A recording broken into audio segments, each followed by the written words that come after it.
So he attributes like an actual reason to why this behavior happens, when in reality, no one wants to hear that sometimes your brain is just messed up chemically and there's no discrete reason for why something is happening.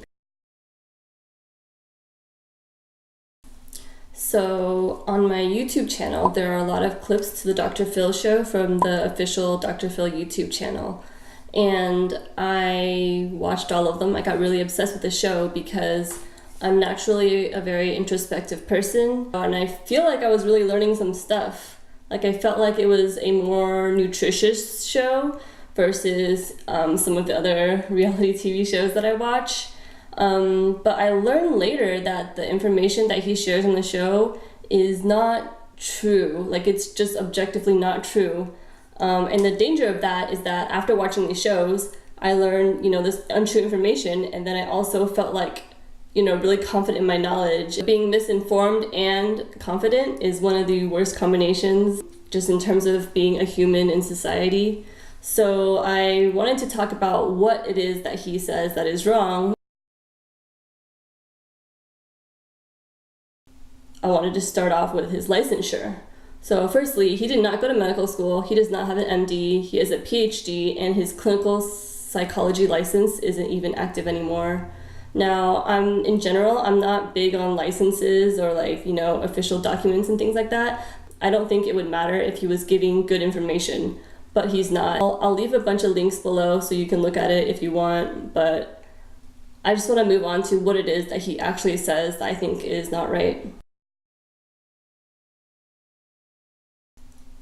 The first thing is that he really emphasizes having a relationship with each person in your family. So when they have neighbors or friends go on the show and there's problems and toxic relationships, his answer is maybe you need to cut it off. But when there's any sort of blood relation, no matter how bad the person is, no matter how unable that person is to give to the relationship, he always mentions you need to fix yourself to have a relationship with this person, presupposing that a relationship is, one, both a good idea, and two, possible. Because in an ideal world, everyone can go through psychology and then be better, but realistically, there's some people that are going to require more work, and you shouldn't go to the person who's done nothing wrong and be like, you should just wait around, you're definitely gonna have a relationship later. Instead, you should just go to them and be like, I know you really want a mother right now, but this person, even though she's your mother, she doesn't have a mothering bone in her body. She won't be able to provide for you as a mother, and she's barely even a functioning adult in society. We should care about what happens to that person too, instead of dangling the idea of a healthy relationship as the main motivator for you to go to therapy and get better.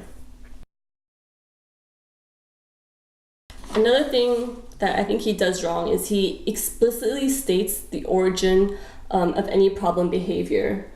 If you have anger problems or an eating disorder, he's always you had this trauma in your past, it's unresolved and you haven't dealt with it, so it causes this problem. So if we tackle this, then this will get better. And I think he does this just for the audience. He has to make sense of this world for those stay-at-home moms watching this on TV. So he attributes an actual reason to why this behavior happens, when in reality, no one wants to hear that sometimes your brain is just messed up chemically and there's no discrete reason for why something is happening. Mental and behavioral conditions are multifaceted. The fact that he can be so bold to directly attribute one thing in your past to why something is happening is just untrue, and I feel like it could do more harm than good. Definitely will lead to a lot of people who watch the show trying to psychoanalyze people in their life in a incorrect way. Lastly is that Dr. Phil has this ego thing, which, he likes to put people in their place. He reminds them, it's my show. He likes to show kids who's the boss and own them. But, it's definitely really entertaining to watch. It's like Jerry Springer or Maury without the ratchetness, I guess. But I feel like he goes too far. He definitely does not have the well-being and the treatment of the patient or the guest in mind.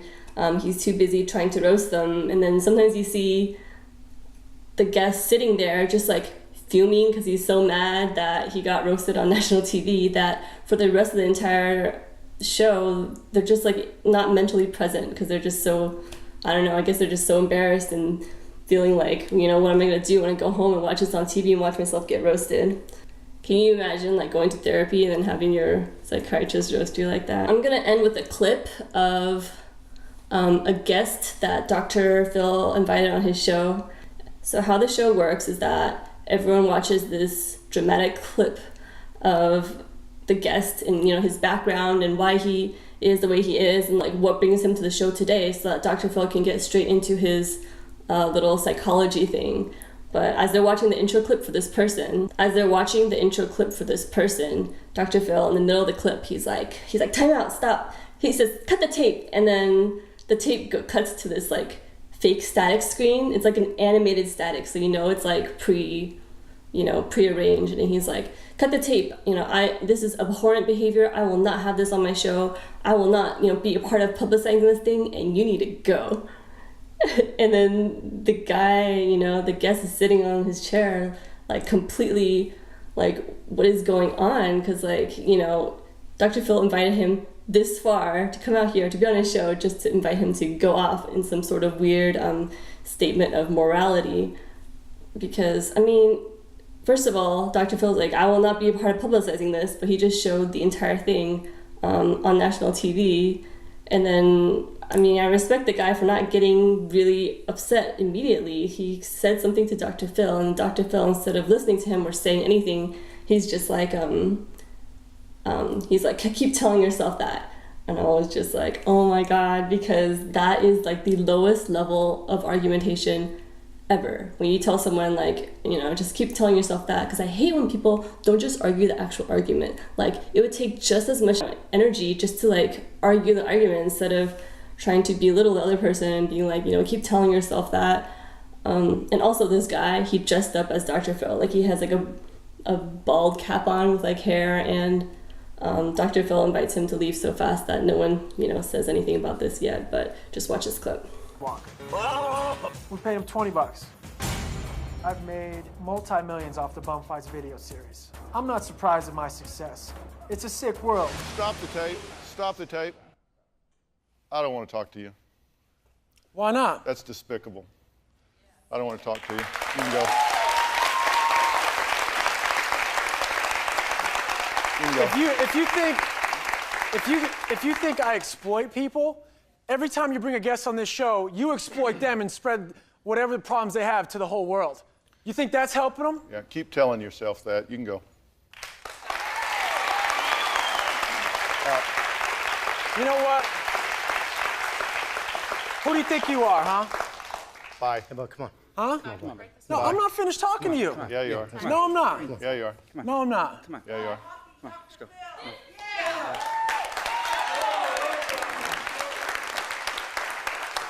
Sorry, but I just watched that footage, and that is absolutely despicable, and I refuse to publicize that. I'm just not going to do it.